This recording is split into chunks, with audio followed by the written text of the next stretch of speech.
Hello বন্ধুরা, তোমরা কেমন আছো? আশা করি খুব ভালো আছো। তো আজকে তোমাদের কিছু দেখাতে চাই। তো দেখো, আমার বোন এটা অর্ডার দিয়েছিল নেল স্টেন করার জন্য। তো প্রথমে দেখিয়েছিলাম ওইটা একটা নেল স্টেন করার জন্য কিছু একটা জিনিস। তো আমি তো কিছুই ওসব জানি না, তাই দেখাচ্ছিলাম। দেখো এগুলো কি, তোমরা যদি কেউ জেনে থাকো একটু কমেন্ট করে জানিও। আমার ফোন থেকে দেখে দেখে করছিলাম। হ্যাঁ, একটাই আঙুলে করছিল আমার বোন।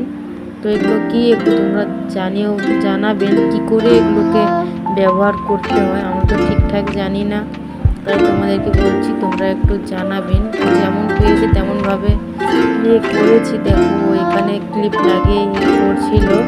তো হচ্ছে ওইখানে চার্জে দেওয়া হচ্ছে, ওখানে কিছু জিনিসগুলো ছিল, ওগুলো নিয়ে এসেছিলাম আমি। তো এইগুলো দিয়েছে নখের, মানে একটা